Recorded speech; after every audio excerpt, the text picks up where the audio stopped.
माझी गणेशोत्सव मंडळ कार्यकर्ता म्हणून सुरुवात झाली ती पुण्यातल्या सेवामित्र मंडळात. लंडनमध्ये खूप मोठ्या पद्धतीने ग्लोबल गणेश फेस्टिवल यावर्षी साजरं होणार आहे. तर तुमचं एक वाक्य हे तुमच्या देशाचं रिप्रेझेंटेशन जगाकडे करत असतं. आज जरी तुम्ही यूट्यूबवरती गेला तरीसुद्धा गणेशोत्सवाचा इंग्लिश किंवा इतर परकीय भाषांमध्ये कॉन्टेंटच नाही आहे. की बाबासाहेबांची एक हे होती, म्हणजे काय म्हणायचं की वेड लागल्याशिवाय इतिहास घडत नाही, वेडी माणसंच इतिहास घडवतात. अगदी.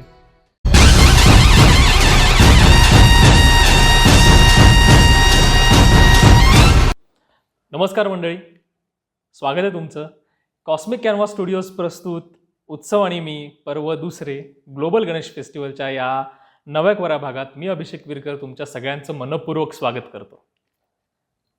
मंडळी, अवघ्या 2 ते 2.5 वर्षांचं एक लहान लेकरू जे पहिल्यांदाच श्री गणरायाच्या गणेशोत्सवाच्या पहिल्या दिवशीच्या मिरवणुका पाहण्यासाठी त्याच्या बाबांसोबत बाहेर पडलं आणि त्याची पहिल्यांदा तिथे भेट झाली थोर व्यक्तिमत्वांमध्ये गणल्या जाणाऱ्या श्री तात्यासाहेब थोरात यांच्याशी. तिथून ते लहान बाळ श्री शारदा गजाननाच्या मंदिरात पोहोचतं आणि तिथे सुरू होती खरी कथा. श्री शारदा गजाननाच्या प्राणप्रतिष्ठापनेसाठी, त्या पूजाविधीसाठी ते लेकरू बसतं, तेही साक्षात श्री शिवशाहीर पद्मविभूषण बाबासाहेब पुरंदरे यांच्या मांडीवर. वा, कमाल ना. अवघ्या 2-2.5 वर्षांचं ते लेकरू ज्यानं पहिल्यांदा गणेशोत्सव पाहिला तो बाबासाहेबांच्या कडेवरून. वा, क्या बात. आणि त्याला तिथूनच गणेशोत्सवाचं बाळकडू मिळालं. मंडळी, आज आपण या एपिसोडमधून भेटणार आहोत एका अशा व्यक्तीला जो आहे निस्सीम गणेश भक्त, संघटक, वादक, माणसातला माणूस शोधणारा आणि सगळ्यात महत्त्वाचं म्हणजे ग्लोबल गणेशोत्सव ही संकल्पना रुजवणारा आपला सगळ्यांचा लाडका दादा श्री वैभव वाघ. दादा, स्वागत आहे तुझं. गणपती बाप्पा मोरया. मोरया. दादा, इतक्या लहान वयात तू गणेशोत्सव पाहिला आणि तोही चक्क इतक्या थोर व्यक्तिमत्वांच्या सोबत, काय सांगशील याबद्दल? तू आता जे सगळं वर्णन सांगत होता, इतकी वर्ष झाली या गोष्टीला, तरीसुद्धा अगदी काल परवा घडल्यासारखं हे सगळं वाटतं. की वडिलांच्या हाताला धरून मंडईच्या मिरवणुकीत चालणं, त्यानंतर तात्यासाहेब थोरात की जे पुण्याच्या गणेशोत्सवातले कृषीतुल्य व्यक्तिमत्व होतं, त्यांनी कडेवरती उचलून घेणं आणि सोपवणं साक्षात पद्मविभूषण बाबासाहेब पुरंदरे यांच्या खांद्यावरती, यांच्या कडेवरती, आणि त्यापुढं बाबासाहेबांनी मांडीवरती घेऊन तिथं गणपतीच्या आपली जो पहिला जो जे सगळे काही विधी असतात त्या विधींच्यासाठी अगदी काल परवा घडल्यासारखं काय वाटतं. पण कदाचित मला असं वाटतं की हा कुठला तरी नियतीचा एखादा संकेत असावा, नियतीचा एखादा आशीर्वाद असावा की बाबासाहेबांची एक हे होती, म्हणजे काय म्हणायचं की वेड लागल्याशिवाय इतिहास घडत नाही, वेडी माणसंच इतिहास घडवतात. अगदी. तर पुढं ते वाक्य इतकं भिनत गेलं. बाबासाहेबांचे ते गुण होता की जे काय करायचं ते भव्य दिव्यच करायचं. तर ती भव्य दिव्यता गणेशोत्सवात जी अनुभवायला मिळाली आणि या सगळ्याच्या मुळं कदाचित तो एक नियतीचा संकेत असावा की आयुष्यभरासाठी गणेशोत्सवाशी जे नातं त्या दिवशी जोडलं गेलं ते कायमचंच झालं. गणेशोत्सव मंडळ कार्यकर्ता म्हणून कामाला सुरुवात झाली. गणेशोत्सवातली भव्यता कळत गेली, गणेशोत्सवातली गुणवत्ता कळत गेली आणि सगळ्यात महत्त्वाचं म्हणजे गणेशोत्सवाचं समाजासाठी, गणेशोत्सवाचं देशासाठी असलेलं महत्त्व हे प्रत्येक वेळेला नव्याने अधोरेखित केलं गेलं, कळत गेलं. आणि त्याच्यामुळं कदाचित बाबासाहेबांच्या मांडीवरती बसून झालेली गणेशोत्सवाची सुरुवात ते आता ग्लोबल गणेशोत्सव किंवा ग्लोबल गणेश फेस्टिवल हे जगाला गणेशोत्सवाकडे, आपला जो गणेशोत्सव आहे तो आंतरराष्ट्रीय पातळीवरती नेण्याचं एक पाऊल, हा प्रवास जो घडला असावा, त्याच्या मागचे आशीर्वाद हे या दोघांचेच असावेत असं मला कायमच वाटतं. एक म्हणजे तात्यासाहेब थोरात आणि दुसरे बाबासाहेब पुरंदरे. वा, त्यांचे आशीर्वाद आणि बाप्पाचं डोक्यावर हात. खरं तर ही एक युनिव्हर्सिटी आहे गणेशोत्सव म्हणजे. खरं तर अशा वयात जिथे महाविद्यालयात आपण प्रवेश करत असतो तिथे म्हणजे 15 वयाच्या 15-16 वर्षात पदार्पण करत असतात मुलं आणि तिथे त्यांना काही स्वतःचे निर्णय घेण्याची अजून क्षमता नसते की आपण नक्की कुठे जायचंय, सायन्स कॉमर्स आर्ट्स कुठे जायचंय नक्की, ही क्षमताही नसते. आणि अशा वयात तू गणेशोत्सवात आलास किंवा गणेशोत्सव मंडळाचा कार्यकर्ता आणि हे स्वप्न बघितलं गणेशोत्सव आपला एका उंचीपर्यंत नेऊन ठेवण्याचं, तर काय म्हणजे त्यावेळी नक्की काय सुचलं होतं त्या बाबतीत, काय आठवतंय?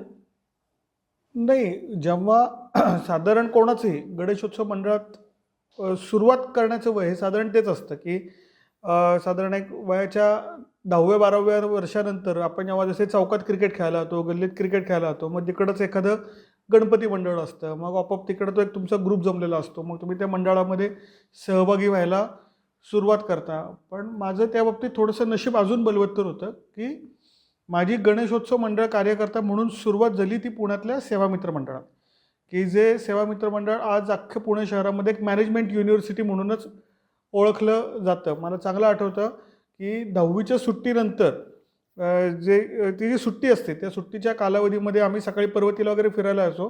तिकडनं आल्यानंतर आमच्या मंडळाचा एक काळा फळा होता, म्हणजे एक सूचना, काळ्या रंगाचा सूचना फलक, ही पुण्याच्या गणेशोत्सवाची एक ओळख तेव्हाही होती, आजही आहे, आजपर्यंत सुरू झालं. अजूनही आहे. ते म्हणजे किती सोशल मीडिया आला किंवा कितीतरी माध्यमं आली तरी प्रत्येक मंडळाची इकडच्या त्या काळ्या फळ्याचं महत्त्व अजूनसुद्धा तेवढंच आहे. वा.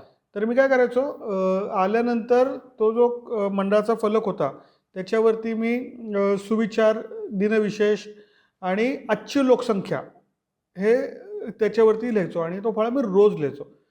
तिकडनं माझी गणपती मंडळात काम करायला सुरुवात झाली. पण मला सांगायला खरंच आवडेल की आजसुद्धा आता आपण काही लिहायला गेलो, मला खूप जण म्हणतात अरे तुझं अक्षराचं वळण किती चांगलं आहे. तर मुद्दा सांगायचा याच्यातला असा की तेव्हा मी जो फळा लिहायचो ना, तेव्हा त्याच्या अक्षराला जे वळण लागलं ते वळण आता इतक्या वर्षानंतरसुद्धा, 20-25 वर्षानंतरसुद्धा तसंच्या तसं आहे. वा. मंडळात काम करताना माझ्याकडे ते काम असायचं की प्रेस नोट लिहिणे. पहिल्यांदा मी ते बघून बघून शिकलो. पण तेव्हा त्या काळामध्ये काही सोशल मीडिया वगैरे काही नव्हता किंवा काहीच नसायचं. तर लेटरहेडवरती तो सगळा ड्राफ्ट लिहावा लागायचा. तर ते एका सरळ रांगेत लिहिणं जे आपण म्हणतो ना, कोऱ्या कागदावरती, ती मंडळात जी सवय लागली तर ती आजसुद्धा उपयोगाला येते. आम्ही ते प्रेस नोट लिहायचो, सायकलवरती पुणे शहरातल्या सगळ्या प्रेसमध्ये ते द्यायला जायचो. पण मला आता जाणवतं की आत्ताचा जो सगळा काळ आहे, सोशल मीडिया उपलब्ध आहे, यूट्यूबसारखे माध्यमं आहेत, अनेक वेब पोर्टल्स आहेत, पण ह्या सगळ्यामध्ये तुम्हाला लोकांचा कनेक्ट जो असतो ना तो कुठेतरी हरवत चालला आहे या सगळ्या नादामध्ये. पण सुदैवाने आमची जी गणपती मंडळांमध्ये काम केलेली पिढी आहे, आम्ही एवढं ग्रासरूट लेवलला काम केलेलं आहे की तो जो लोकांशी आणि सामान्य माणसाशी जो कनेक्ट जोडला गेला तो केवळ आणि केवळ गणेशोत्सव मंडळ कार्यकर्ता म्हणून काम केल्यामुळं आजसुद्धा अबाधित आहे. अशा अनेक गोष्टी आयुष्यात ज्या घडत गेल्या, मिळत गेल्या, त्या या गणेशोत्सवाच्यामुळे. त्यामुळे तुझा जो मूळ विषय होता की हे कसं संकल्पना किंवा कसं सुचली, ते खूप नंतरचा पार्ट आहे. पण मी एवढं नक्की सांगेल की गणपती मंडळामध्ये मी जेव्हा पूर्वीचा काळ होता देखाव्याचा, कदाचित तुझा तेव्हा जन्म पण नसेल झाला, त्या ऑडिओ कॅसेट्स असायच्या, त्या फिलिप्सच्या टेपमध्ये ती कॅसेट टाकायची असायची, बाजूला एक रेकॉर्डचं बटन असायचं, ते रेकॉर्डचं बटन दाबायचं आणि जे आत्ता आपण स्टुडिओमध्ये जाऊन करतो ते कागद घेऊन त्या टेप रेकॉर्डरच्या समोर बसून ते वाचावं लागायचं आणि त्याच्यातनं तो व्हॉइस ओव्हर तयार व्हायचा, रेकॉर्ड करायचं. गणपती मंडळाचं डेकोरेशन आम्ही त्या पद्धतीने करायला सुरुवात केली. म्हणजे ती जनरेशन आमची की राक्षसाचा आवाज, मग तो राक्षसवाला बोलवला की रेकॉर्डचं बटन दाबलं, त्याने तेवढंच म्हणायचं, त्याचं संपलं की मग आला कोणीतरी पुढचं कॅरेक्टर प्ले करायचं, मग परत राक्षस आला, असं करत करत ते काम करावं लागायचं. आता जी सॉफ्टवेअर्स वगैरे आहेत ना ते तेव्हा तसं काही नव्हतं. मग त्याच्यानंतर आम्ही पॉवर पॉईंट्स आली, मग फोटोज दाखवायचे, मग हे ऑडिओ व्हिडिओ दोन्ही म्हणून मग व्हिडिओ माध्यम आलं. तर एवढं सगळं ग्रासरूट लेवलपासून काम सुरू झाल्यामुळे माझ्याही नकळतपणे मी ऑडिओ व्हिज्युअल्सच्या व्यवसायामध्ये आलो आणि खूप चांगल्या पद्धतीने एक यशस्वी पद्धतीने व्यवसाय करू शकलो. त्याची जी पायाभरणी झाली होती गणपती मंडळातनं झाली होती. मग नंतर लेखनाचं मगाशी मी सांगत होतो, आता तो मूळ विषय होतो की हे सगळी एक ट्रान्झिशन्स गणेशोत्सवातली बघत गेली, त्याचा मंडळासाठी वापर करत गेलो, त्याचा नकळतपणे आपल्या वैयक्तिक आयुष्यावरती, आपल्या वैयक्तिक व्यावसायिक आयुष्यावरती त्याचे खूप पॉझिटिव्ह परिणाम होत गेले. आणि एकीकडे हे सगळं होत असताना मला अजूनही तो एक इन्सिडन्स आठवतो की आमच्या सेवामित्र मंडळातच आम्ही गणेशोत्सव मंडळ कार्यकर्ता या विषयावरती देखावा करणार होतो. त्याच्यासाठी स्क्रिप्ट लिहिताना मी एक असं लोकमान्य टिळकांचं एक वाक्य लिहित होतो. लोकमान्य टिळकांच्या तोंडातून ते वाक्य येणार होतं. ते वाक्य असं होतं की टिळक त्या लोकांना सांगतात की जगातला सगळ्यात मोठा उत्सव हा आता गणेशोत्सव आहे. मी ते वाक्य लिहिलं. 1 मिनटं म्हटलं की नाही आपण जरा फॅक्ट चेक करू म्हणून मी ते गुगलवरती सर्च करायला गेलो. ते गुगलवरती गेलो, largest festival in the world. मला अगदी खूप अपेक्षित होतं की पहिलं नाव हे गणेशोत्सवाचं येणार. तर मी ते गुगलच्या विंडोमध्ये टाईप केलं, एंटर दाबलं, तर काय पहिली 2-4 नावांमध्ये ते काय गणेशोत्सव आपला दिसेना. मग ते अजून स्क्रोल करत करत करत खाली गेलो, कुठंच दिसेना. मग मला एका ठिकाणी दिसलं की जगातले महत्त्वाचे 10 फेस्टिवल. मग त्या लिंकवरती गेलो, ते क्लिक केलं. ही किती साधारण एक 6-7 वर्षापूर्वीची गोष्ट असेल. तिथं क्लिक केलं, पहिल्या 10मध्ये पण गणेशोत्सव कुठे दिसेना. आणि मग मी असं पॅनिक व्हायला लागलो ते बघता बघता. आणि मग मला असं लक्षात आलं की जेव्हा आपण गुगलवरती largest festival in the world वगैरे या गोष्टी सर्च करतो, तेव्हा जो खरं तर नंबर 1ला उत्सव असायला पाहिजे तो पहिल्या 20मध्ये पण दिसत नाही. मला ती जी अस्वस्थता होती त्या रात्री एक गणेशोत्सव मंडळ कार्यकर्ता म्हणून मी इतका अस्वस्थ झालो होतो आणि मला कळत नव्हतं नेमकं काय करायचं. ती अस्वस्थता कारण होती या विषयाचा अभ्यास करायला उद्युक्त करण्याची. गणेशोत्सव मंडळ कार्यकर्ता जो असतो ना, तो त्याला कायम वेगळ्या संकटांना भिडायची, आव्हानं अंगावरती घ्यायची सवय असते. त्या दिवशी मी अस्वस्थ झालो. पण दुसऱ्या दिवसापासून आम्ही या गोष्टीचा अभ्यास करायला सुरुवात केली की आपण नेमकं असं काय की आपण इथे दिसत नाही आहे कुठे. मग जवळजवळ वर्षभर आम्ही या विषयाचा पूर्ण अभ्यास केला. ते पछाडले पण आलं. आणि आम्ही जवळजवळ मग मी ते वेगवेगळ्या गणेशोत्सव मंडळ कार्यकर्त्यांशी या विषयावरती बोलायला सुरुवात केली की ज्याच्यामध्ये आमचे सगळे ज्यांना आम्ही मेंटॉर मानतो, जे आमचे सगळे गुरु लोक होते, त्या शिरीष मोहिते असतील, उदय जगताप असतील, दगडूशेठ हलवाईचे महेश सूर्यवंशी असतील, या सगळ्यांशी आम्ही बोलायला सुरुवात केली.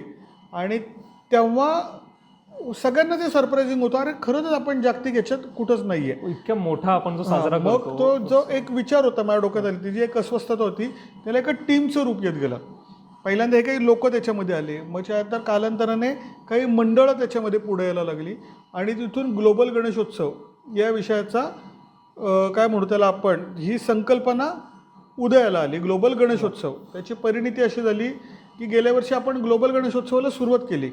आता यावर्षी राज्य शासनाने गणेशोत्सव हा राज्याचा उत्सव म्हणून यावर्षी डिक्लेअर केलं.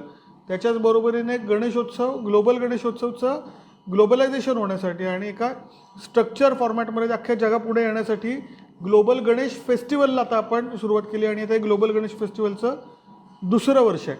त्याच्यामुळे जो तुझा मूळ प्रश्न होता, तर ही जी अस्वस्थता आहे किंवा ग्लोबल गणेशोत्सव ही संकल्पना आहे ती मागच्या 6-7 वर्षातली होती.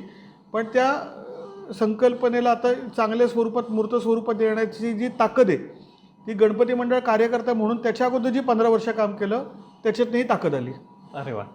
दादा, आत्ताच तू म्हणालास की जगातले जागतिक स्तरांवर नावाजलेले किंवा आत्ता वरचढ असलेले असे कोणते फेस्टिवल आहे त्याची तू माहिती काढत होतास. सगळ्यात मोठा फेस्टिवल कोणता, तर त्यावेळी तुला कोणते फेस्टिवल्स जाणवले, दिसले, आणि ते जागतिक स्तरावर त्याची दखल घेतली जाते ती का, आणि आपला गणेशोत्सव मागे काय काय वाटतं तुला? खूपच चांगला प्रश्न आहे हा. मी जेव्हा गुगलवरती ते बघायला सुरुवात केली ना, तर मला दिसणारे फेस्टिवल्स कोणते होते की उदाहरणार्थ जर्मनीचा मड फेस्टिवल होता, किंवा स्पेनचा टोमॅटोनो फेस्टिवल होता, किंवा आपण हे सगळे जागतिक पर्यटनाच्या दृष्टिकोनातून म्हणतो बरं का, किंवा जर्मनीत एक बियर फेस्टिवल असतो तो होता.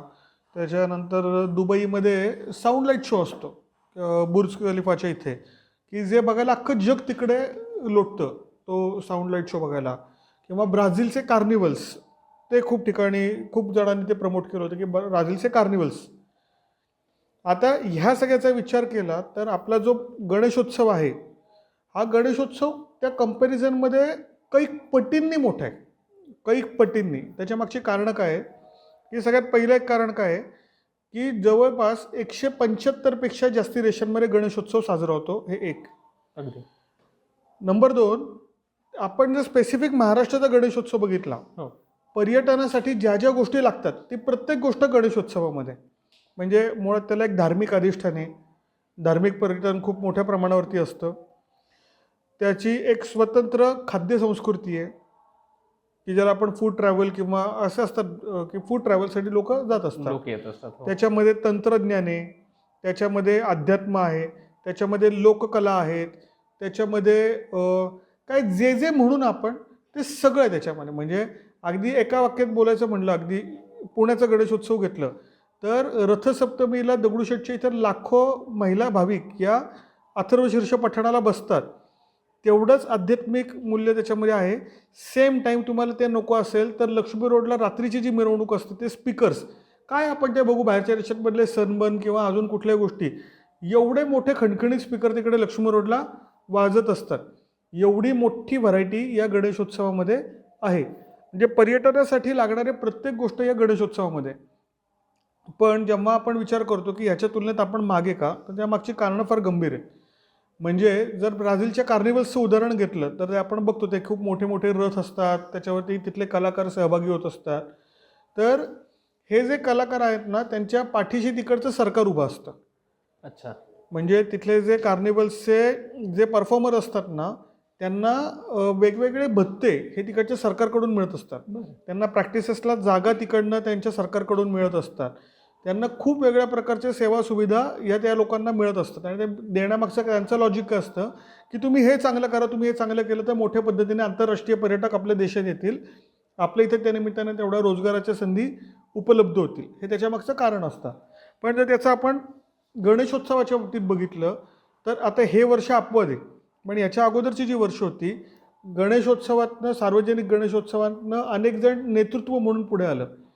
पण ह्या गणेशोत्सवाला सरकार दरबारी जी ताकद मिळायला पाहिजे, त्याला जी राज्यमान्यता मिळायला पाहिजे, ती आजतागायत कधीच मिळाली नव्हती.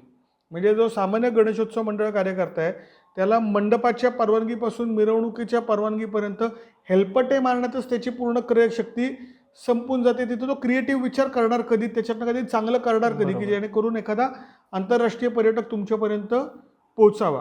हे एक कारण होतं की राजमान्यता ही गणेशोत्सवाला कधीच नव्हती. दुसरं कारण याच्यातलं असं आहे की 175पेक्षा जास्त देशांमध्ये गणेशोत्सव साजरा होतो. पण जर पर्टिक्युलर आपण महाराष्ट्राच्या गणेशोत्सवाचं जरी उदाहरण बघितलं, आज जरी तुम्ही यूट्यूबवरती गेला तरीसुद्धा गणेशोत्सवाचा इंग्लिश किंवा इतर परकीय भाषांमध्ये कॉन्टेंटच नाही आहे. जे काही दिसतं ते आपलं सगळं मराठीमध्येच दिसतं. हा एक खूप मोठा प्रॉब्लेम त्या ह्याच्यातला आहे. तिसरा प्रॉब्लेम होता इन्फ्रास्ट्रक्चर डेव्हलपमेंटचा, की आंतरराष्ट्रीय पर्यटक आपल्याकडे येण्यासाठी खूप चांगल्या पद्धतीने इन्फ्रास्ट्रक्चर पण तशा पद्धतीचं तयार असावं लागतं की या लोकांना इथं मिळणाऱ्या सेवा सुविधा, अगदी स्वच्छतेपासून सगळ्या गोष्टी. तर आपल्याकडे आत्तापर्यंत आपल्या शहरांचं किंवा आपल्या राज्याचं प्लॅनिंग असतं आत्तापर्यंत असं कधी झालंच नव्हतं की जे आंतरराष्ट्रीय पर्यटकांना डोळ्यासमोर ठेवून केलेलं असायला पाहिजे. अशी अनेक कारणं होती की त्याच्यामुळे जगात नंबर 1 असण्याची क्षमता असूनसुद्धा आपण पहिल्या 20मध्ये पण नव्हतो. आणि मग तिकडनं हे जेव्हा सोल्युशन्स मिळायला सुरुवात झाली की नेमकं आपण कुठे कुठे कमी आहोत, मग आम्ही शासनाशी संवाद साधायला सुरुवात केली, आम्ही मंडळांशी संवाद साधायला सुरुवात केली. आणि सुदैवाने हे वर्ष हे सार्वजनिक गणेशोत्सवाची जेव्हापासून सुरुवात झाली तेव्हापासूनचे खूप असं क्रांतिकारी वर्ष ठरणार आहे की अनेक गोष्टींचे म्हणजे जागतिकीकरणाकडे जाण्यासाठी, जागतिक पर्यटन आपल्या गणेशोत्सवात आणण्यासाठी अनेक महत्त्वपूर्ण घटना, अनेक महत्त्वाचे निर्णय हे या वर्षीच्या गणेशोत्सवापासून आपल्याला बघायला मिळत आहेत. आणि सुदैवाने गणपती बाप्पाच्या कृपेने ह्याची सुरुवात जी कुठं झाली त्याचा एक त्या खूप मोठ्या गोष्टीचा पायाचा एक भाग बनण्याचं भाग्य मला मिळालं. वा, क्या बात, कमाल. म्हणजे एका प्रांतापुरतं खरं तर आपणच ते मर्यादित ठेवलं होतं इतकी वर्ष आपला हा उत्सव, आणि तो आता आपल्याला त्या मर्यादा तोडून पुढे घेऊन जायचा आहे. हा, उत्सवाने त्याचं काम केलेलं आहे. तो त्याचा विस्तार अख्ख्या जगभर झाला. 175पेक्षा देशांमध्ये साजरा होतो हा गणेशोत्सव. आता उत्सवाने त्याचं काम केलं आहे. आता आपलं काम आहे की त्याचं काय म्हणू, आंतरराष्ट्रीय लोकांना, आंतरराष्ट्रीय पर्यटकांना जे हवं आहे ते त्यांना देण्यासाठी आम्ही हे तुम्हाला देऊ शकतो हा विश्वास त्यांना देऊन अख्खं जग आता आपल्याकडं आणणं हे आपलं काम आहे. बरोबर. मग ह्या उपक्रमाअंतर्गत ग्लोबल गणेश फेस्टिवल या उपक्रमाअंतर्गत अशी आपल्या देशात आणि परदेशात अशी खास करून कोणती कामं केली जाणार आहेत?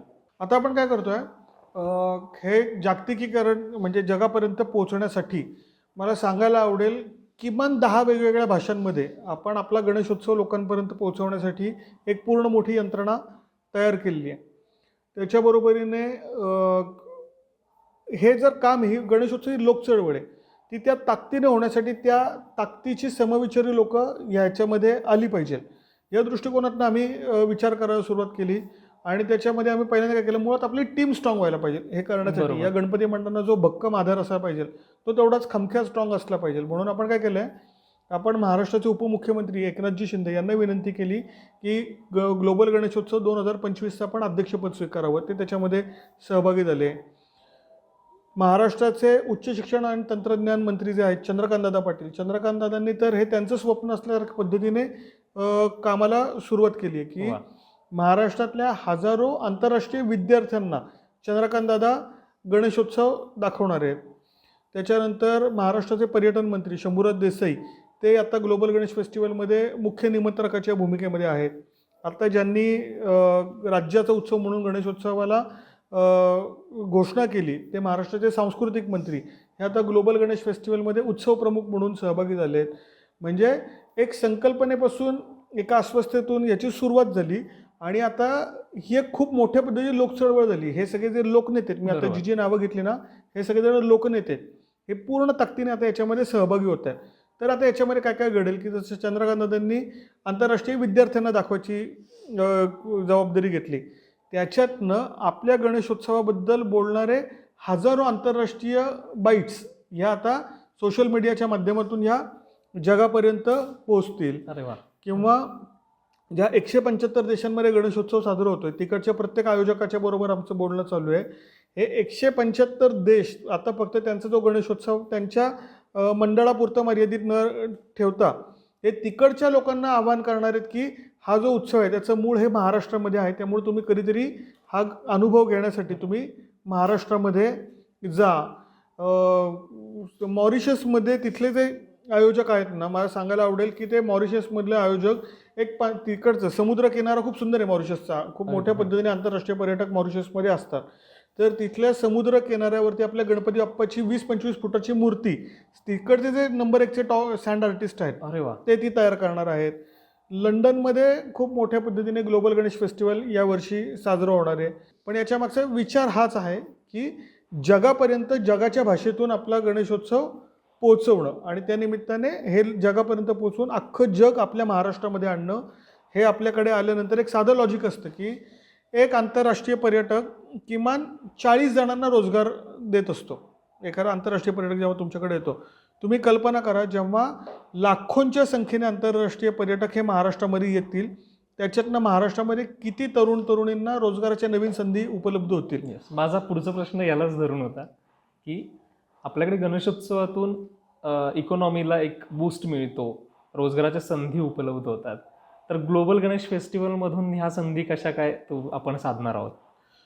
खूप अनेंडिंग यादी आहे. म्हणजे आता तुम्ही विचार करा ना की आता समजा एक आंतरराष्ट्रीय पर्यटक जर ग्लोबल गणेश फेस्टिवलमुळे येऊ शकला हो. तर त्याला किती वेगळ्या प्रकारच्या सुविधा द्याव्या लागतात. तो एअरपोर्टला उतरला की सगळ्यात पहिल्यांदा तो कॅबवाल्याला व्यवसाय देणार, तिकडनं तो राहायला जाणार, तिथं राहण्याचा व्यवसाय, तो रोज जेवण करणार, तिथं जेवणाचा व्यवसाय आहे, तो अनेक ठिकाणी फिरणार तर तो रोजचा तो ट्रॅव्हल्सवाल्यांना व्यवसाय आहे. तर जो कोण चांगला कम्युनिकेशनमधला एखादा युवक किंवा युवती असतील की तो त्याच्याशी चांगल्या पद्धतीने बोलू शकतोय, त्याला हे सगळं दाखवण्यासाठी त्याला तिथे रोजगाराची संधी आहे. तो प्रत्येक ठिकाणी जाणार. मग ते महिला बचत गटापासून एखाद्या मॉलपर्यंत प्रत्येक ठिकाणी तो काही ना काहीतरी खरेदी करत असणार, तर त्याला तिथे संधी आहे. किती म्हणजे व्यवसायाच्या रोजगाराच्या हजारो नाही लाखो संधी या ग्लोबल गणेश फेस्टिवलच्या माध्यमातून तयार होणार आहेत. याची दुसरी बाजू ही पण आहे की हे फक्त 10 दिवसापुरतं किंवा महिनाभरापुरतं मर्यादित नाही राहणार की गणेशोत्सव संपला, सगळे आंतरराष्ट्रीय पर्यटक आपापल्या घरी गेले आणि इकडचा रोजगार संपला, तर असं नाही होत. जेव्हा मोठ्या संख्येने आंतरराष्ट्रीय पर्यटक इथे येतात तेव्हा इथली इन्फ्रास्ट्रक्चर डेव्हलपमेंट त्या पद्धतीने तयार होणार आहे. इथले रस्ते सुधारणार आहे, तिथले पब्लिक टॉयलेट सुधारणार आहे, तिथली हॉटेल्स सुधारणार आहेत. प्रत्येक गोष्टीमध्ये इथं बदल होणार आहे. हा जो बदल आहे तो तुमच्याकडे नवीन व्यावसायिक कंपन्या, मोठ्या मोठ्या इंडस्ट्रीज त्या निमित्ताने तुमच्याकडे यायला लागतात. त्याच्यातनं लाखो लोकांना परमनंट रोजगार तिकडनं उपलब्ध होणार आहे. मग तिथे काम करणाऱ्या कामगारापासून त्या कंपनीला वेगवेगळ्या सेवा सुविधा देणाऱ्या प्रोडक्शन कंपन्यांपर्यंत. तर हे इतकं मोठं वर्तुळ आहे. म्हणजे एका आंतरराष्ट्रीय पर्यटकाच्या माध्यमातून मगाशी मी जसं सांगतो की 40 जणांना रोजगार मिळतो, पण हे सर्कल जेव्हा पूर्ण होतं तेव्हा एक आंतरराष्ट्रीय पर्यटक हा किमान 500 लोकांना, हे आम्ही खूप अभ्यासपूर्वक सांगतोय मी हे, अगदी याच्यातनं एक आंतरराष्ट्रीय पर्यटक आपल्या महाराष्ट्रामध्ये किमान 500 लोकांना वर्षभर रोजगार देऊ शकतो. आणि असे जेव्हा लाखोंच्या संख्येने आंतरराष्ट्रीय पर्यटक येतील तेव्हा त्यांनी आपल्या महाराष्ट्राच्या अर्थव्यवस्थेला किती मोठी ताकद मिळाली असेल याचा आपण विचार पण करू शकत नाही. अगदी अगदी खरंच. आणि पूर्ण विश्वास आहे की गणपती बाप्पाच्या आशीर्वादाने आणि सगळ्या गणेशोत्सव मंडळ कार्यकर्त्यांच्या मेहनतीने हे एक ना एक दिवस नक्की होणार. हो, ही बळकटी मिळणारच आहे, हे अगदी मजबूत होणार आहे. हे सगळं करत असताना, ही संकल्पना उभी करत असताना आव्हानंही तितकीच आली असतील. तर ते आव्हानं कशी आहेत? आव्हानं गणपती बाप्पाच्या कृपेने काय होतं की मुळात आव्हान आलं ना की आम्ही ते गणपती मंडळ कार्यकर्ता क्रेझी बॉलसारखा असतो. तो जितक्या स्पीडने खाली दबला जातो त्याच्यापेक्षा डब्बल याने तो बाउन्स होतो. त्याच्यामुळे उलट प्रत्येक आव्हान हे आम्हाला काय म्हणू त्याला, आम्ही वाट बघतोय वेगळ्या ह्याच्यातल्या आव्हानांची, ह्याच्यातल्या संकटांची, की जेणेकरून आपलं फाउंडेशन अजून स्ट्रॉंग होत जाईल. पण खूप लेवलला त्याच्यामध्ये प्रॉब्लेम येणार आहेत की आता एखाद्या मंडळामध्ये एखादा आंतरराष्ट्रीय पर्यटक गेला तर देखावा खूप सुंदर तिथं तयार केलेला आहे, पण तिथलं आव्हान काय आहे की तिथं आलेल्या आंतरराष्ट्रीय पर्यटकाला त्या देखाव्याची माहिती सांगण्यासाठी त्या भाषेमध्ये माहिती सांगू शकतील आणि संभाषण कौशल्य पण चांगलं असेल असे कार्यकर्ते तिथे लागणार आहेत. तर ग्लोबल गणेश फेस्टिवल किंवा ग्लोबल गणेशोत्सव हे करताना नुसते देखावे मोठे करून नाही चालणार, तर मोठ्या देखावा चांगल्या पद्धतीने पोचवू शकेल असे चांगले बोलणारे इंग्लिश, जर्मन, फ्रेंच या चांगल्या भाषा बोलणारे कार्यकर्ते पण तयार करावे लागणार आहेत. हे एक छोटं आव्हान सांगितलं मी. अशी अनेक पद्धतीची आव्हानं याच्यामध्ये येत जातील. पण मी तेच सांगतो, याच्यातलं येणारं प्रत्येक आव्हान हे एक संधी असेल आणि प्रत्येक कार्यकर्ता त्या संधीचं सोनं करेल. वा, कमाल. नक्कीच. पण ह्यात दुसराही एक धागा आहे, तो म्हणजे स्थानिक नागरिकांचा. स्थानिक नागरिक आपल्या ग्लोबल गणेश फेस्टिवलला कशा प्रकारे सहभाग नोंदवतील? आता आहे ना दोन गोष्टी आहेत. मुळात आहे ना हे पण एक आव्हानच आहे बरं का, की जे स्थानिक नागरिक आहेत त्यांचं या दृष्टीकडे आपण ज्या कार्यकर्त्याच्या दृष्टिकोनातून बघतोय, सामान्य नागरिक आणि कार्यकर्ते हे दोघं एकाच प्लॅटफॉर्मवरती येणं हे खूप मोठं आव्हान आहे. खूप जणांना वाटू शकतं असं की आत्ताच स्पीकरचा एवढा धांगडधिंगा आहे, आत्ताच हे असे ट्रॅफिक जाम होतं, त्याच्यामध्ये अजून कशाला आंतरराष्ट्रीय पर्यटक हवे. पण आपण म्हणतो ना की कसं असतं, यात काही तात्कालिक गोष्टी असतात की एखाद्या ठिकाणी जर फ्लायओव्हर तयार होणार असेल तर ते प्रोसेस होईस्तोपर्यंत आपल्याला ते काही महिने काही वर्ष त्रास होत असतो. आणि नंतर तो जो फ्लायओव्हर आहे तो पुढच्या अनेक वर्षांच्यासाठी एक महत्त्वाची ॲसेट ठरलेला असतो. तर ही प्रोसेस पण त्याच पद्धतीची असेल की सामान्य नागरिकांशी पण आम्हाला गणपती मंडळ कार्यकर्त्यांना संवाद साधावा लागणार आहे. त्यांच्या ह्याच्या बाबतीतल्या सूचना, त्यांचं मार्गदर्शन हे आम्हाला ऐकून घ्यावं लागणार आहे. त्यांच्या प्रत्येक प्रॉब्लेम्सवरती सोल्युशन्स द्यावे लागणार आहेत. म्हणजे उत्सव आणि मीच्याच प्लॅटफॉर्मवरून मी पुण्यातल्या आणि महाराष्ट्रातल्या, मेनली पुण्यातल्या लोकांना, त्यातल्या त्या ज्येष्ठ नागरिकांना आवाहन करतो की गणेशोत्सव काळामध्ये तुम्हाला कुठे स्पीकरचा त्रास होत असेल, मिरवणुकांचा त्रास होत असेल की ज्याचा डायरेक्ट तुमच्या शरीरावरती परिणाम होतोय की तुमच्या शरीरासाठी एक घातक आहे, मी ग्लोबल गणेश फेस्टिवलच्या वतीने तुम्हाला सगळ्यांना विनंती करतो की तुम्हाला त्रास होत असेल तर तुम्ही अगोदरच आम्हाला कळवा. हा जो उत्सवाचा कालावधी आहे हे 10 दिवस पुणे शहराच्या जवळच कुठेतरी पण एखाद्या शांत ठिकाणी तुमची राहण्याची, जेवण्याची, तुमची तिथल्या औषधोपचारांची ही सगळी जबाबदारी हा ग्लोबल गणेश फेस्टिवलचे आयोजक म्हणून आम्ही सगळे कार्यकर्ते घेऊ. तुम्ही फक्त हक्काने सांगा की आम्हाला त्रास होतोय. तुम्हाला तो त्रास म्हणजे इकडचा उत्सवाचा उत्साह पण कमी होणार नाही आणि या उत्साहामुळे तुम्हाला कुठं त्रास पण होणार नाही याची खबरदारी आणि जबाबदारी ग्लोबल गणेश फेस्टिवलचे आयोजक म्हणून आम्ही घेऊ. तर हे पण एक आव्हानच आहे की सामान्य नागरिकांची याच्यातली भूमिका. पण मला पूर्ण खात्री आहे पुणेकर आणि महाराष्ट्र याच्यामध्ये असं आहे की जो चांगला विचार असतो त्याला सगळ्यात जास्ती ताकद जर कुठल्या राज्यांमध्ये मिळत असेल तर ती महाराष्ट्रामध्ये मिळते, त्याच्यानंतर पुण्यामध्ये मिळते. त्याच्यामुळं गणेशोत्सव हा पुण्यातनं सुरू झालेला गणेशोत्सव ज्या पद्धतीने जगापर्यंत पोहोचला विधायक पद्धतीने, त्याच पद्धतीने हा ग्लोबल गणेश फेस्टिवल हे जे गणेशोत्सवाचं पुढचं वर्जन आहे हे पुण्यातूनच सुरू आता झालेलं आहे मागच्या वर्षी, ते तितक्याच विधायकतेने जगभर पोहोचेल. दादा, ग्लोबल गणेश फेस्टिवलचा संकल्पक आहेस तू आता. ह्याच साऱ्यात ग्लोबल गणेश फेस्टिवलच्या ह्या सगळ्या प्रवासात तुझ्यातला कार्यकर्ता वैभव वाघ याची कशी मदत होते? अगदी खरं सांगू का, जर मी एकदम हार्डकोर गणपती मंडळ कार्यकर्ता नसतो ना, तर कदाचित हा ग्लोबल गणेशोत्सव किंवा ग्लोबल गणेश फेस्टिवलला विचारच माझ्या डोक्यात नसता आला. इतकं पॅशनेटली काम केलं आहे ना आम्ही गणेशोत्सवामध्ये, आणि इतकं ग्रासरूट लेवलला केलेलं आहे ना, की ते ग्रासरूट लेवलला काम करण्यामुळंच हा गणेशोत्सव ग्लोबली नेण्याची जी ताकद लागते, तो जो एक आत्मविश्वास लागतो, तो त्या ग्राउंड लेवलला काम करणाऱ्या कार्यकर्ता तो जो आहे त्याच्यातनंच ही ताकद मिळते. पण नक्कीच हा जो प्रवास आहे तो गणेशोत्सव आज ना उद्या जागतिक स्तरावरती असे साजरा होतो. आता जग आज ना उद्या या गणेशोत्सवामध्ये येणारच आहे.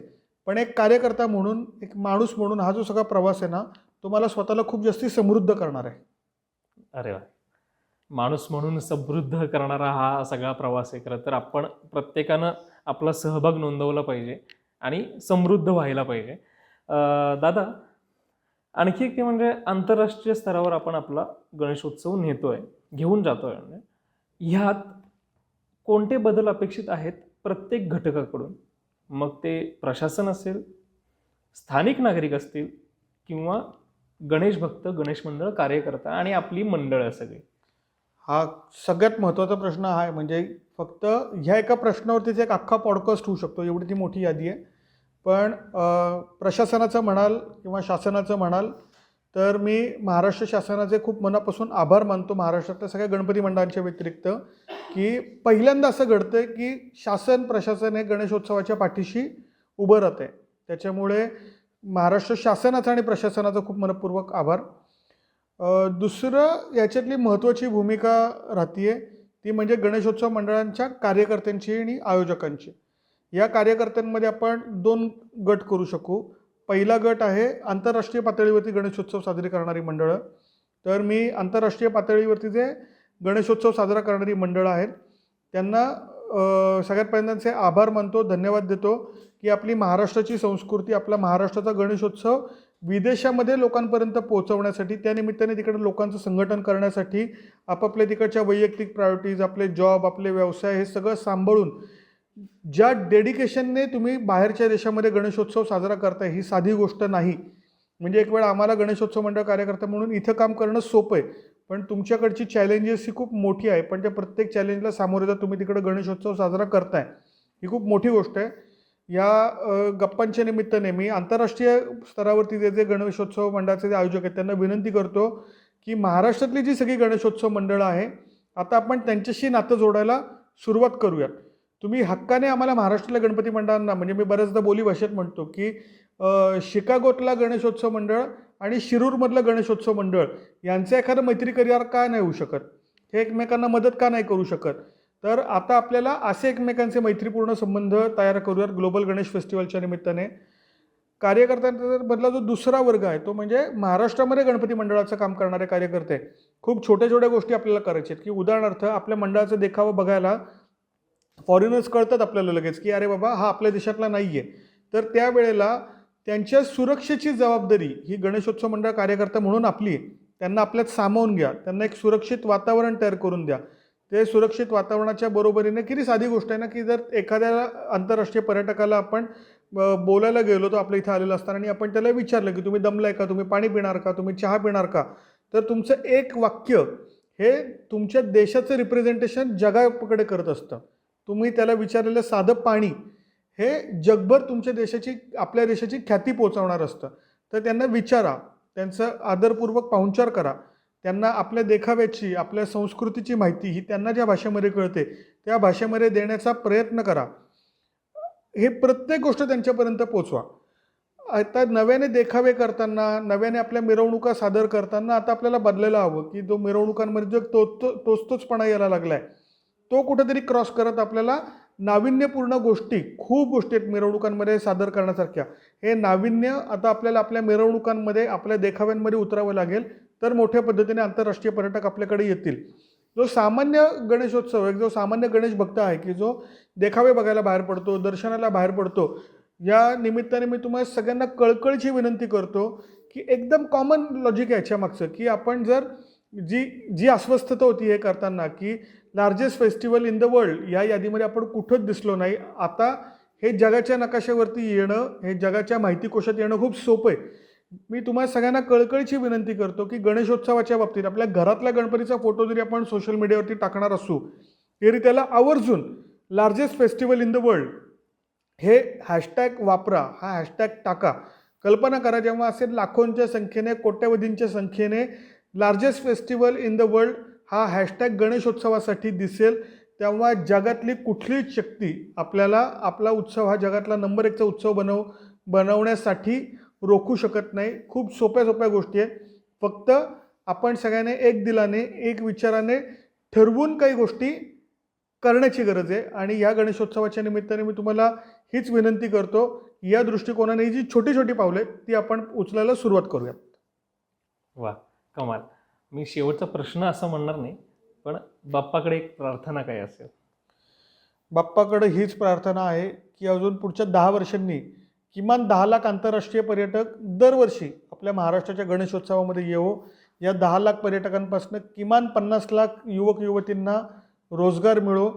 ह्या रोजगारातून आणि हे जे सगळं अर्थचक्र तयार होईल त्याच्यातून कोट्यवधी महाराष्ट्राच्या जनतेला एक उत्पन्नाचा, एक स्वयंरोजगाराचा आणि आपली संस्कृती, आपलं सामर्थ्य जगासमोर दाखवून सक्षम होण्याचा पर्याय मिळो, हीच गणपती बाप्पाला प्रार्थना. वा, कमाल. नक्कीच गणपती बाप्पा आपली ही प्रार्थना पूर्ण करेल, यात शंकाच नाही. आणि मंडळी, वैभवदादा आणि वैभवदादासारखे अनेक मंडळी आहेत जे खूप जीव तोडून प्रयत्न करतायत आपला हा गणेशोत्सव जागतिक स्तरावर नेण्याचा. आणि एक मोठा उत्सव जो आहे त्यात आपणही खारीचा वाटा उचलावा आणि आपली संस्कृती, आपल्या परंपरा, आपली कला आपण सातासमुद्रापार ठामपणे दाखवून दिली पाहिजे. यासाठी उभं राहायला पाहिजे. खूप छान गप्पा झालेल्या आहेत दादा, आणि खूप छान पद्धतीने तू ग्लोबल गणेशोत्सवाबद्दल आणि फेस्टिवलबद्दल आम्हाला मार्गदर्शन केलं, सांगितलंस. मंडळी, तुमची रजा घेतो आणि आपल्या कॉस्मिक कॅनव्हास स्टुडिओज चॅनलला सबस्क्राईब करा. ही माहिती इतरांपर्यंत पोहोचवण्यासाठी शेअर करा आणि आम्हाला नवीन ऊर्जा देण्यासाठी कमेंट्सही करा. तर आपल्या या पर्वाचे असोसिएट आणि स्टायलिंग पार्टनर आहेत तिकडम. आपले कॅमेरा इक्विपमेंट स्पॉन्सर आहेत युगांतर प्रोडक्शन आणि आपले स्टुडिओ स्पॉन्सर आहे सार्थ प्रोडक्शन्स. धन्यवाद. गणपती बाप्पा गणपती मोरया. बाप्पा मोरया.